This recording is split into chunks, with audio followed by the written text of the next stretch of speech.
నమస్తే. ఆంధ్రప్రభ భక్తికి స్వాగతం. నేను మహాలక్ష్మి. ఈరోజు మనతో పాటు వివాదాస్పద గురువు అంటారు కొంతమంది, మరికొంతమంది హిందూ మతవాది అంటారు, ఎవరిని అనుకున్న నా దారి రహదారి అంటారు. ఆయనే రాధా మనోహర్ దాస్ గారు మనతో పాటు ఉన్నారు. వారితో ఈరోజు మనం స్పెషల్ ఇంటర్వ్యూగా చేయబోతున్నాం. గురువు గారు నమస్కారం. హరే కృష్ణమ్మ మహాలక్ష్మి. హరే కృష్ణ. అంటే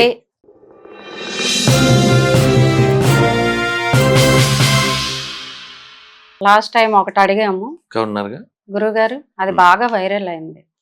ఇప్పుడు అలాంటి క్వశ్చనే ఒకటి అడగబోతున్నాం.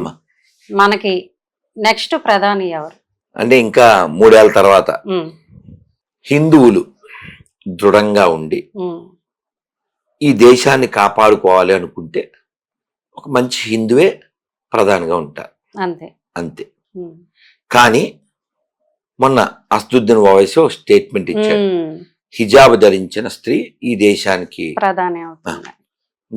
నేను ఆ విషయంలో అతను ఖండించను. ఎందుకంటే వాళ్ళు చాలా కష్టపడుతున్నారు. ఆయనకి ఎంతమంది పిల్లలు తెలుసా మీకు? తెలియదు. 5 or 6 కదా. ఒక ప్రొఫెసర్ కి యూపీలో 17 మంది పిల్లలు. ఇక్కడ అడుగుదాం, ఈయనకు ఒక పాప, ఈయన నాట్ మ్యారీడ్, నీ విషయం నాకు తెలియదు.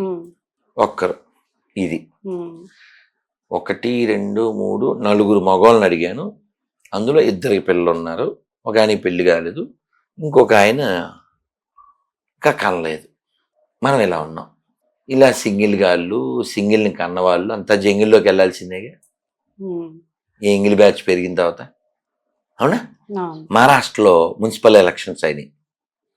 అందులో 95 సీట్లు మొత్తం టోటల్ స్టేట్లో 95, అదే కార్పొరేటర్లో, వార్డ్ మెంబర్లో, వాట్ ఎవర్ ఇట్ మేబీ, 95 సీట్లో 85 సీట్లో ఎంఐఎంకి ఇస్లాం పార్టీకి వచ్చినాయి.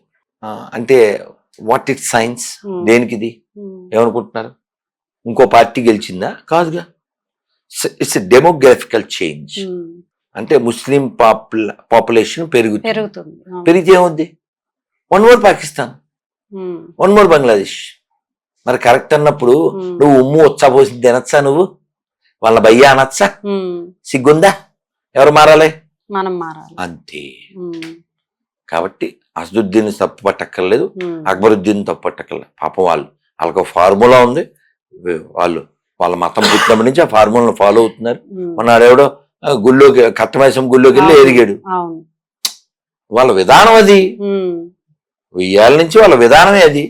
They are doing. అదేంటండి, గుళ్ళే కూలగొట్టి పైన ఆక్రమించేసి మాది అన్నగా లేనిది. జస్ట్ దీనికి ఏముందండి? కాబట్టి ఎవరు మారాలి? మనమే మారాలి. చాలా బాగా చెప్పారు గురువు గారు. నమస్కారం. సో చూసారు కదా అండి, ఇలాంటి మంచి మంచి విషయాలతో మీ ముందుకు వస్తూ ఉంటాం.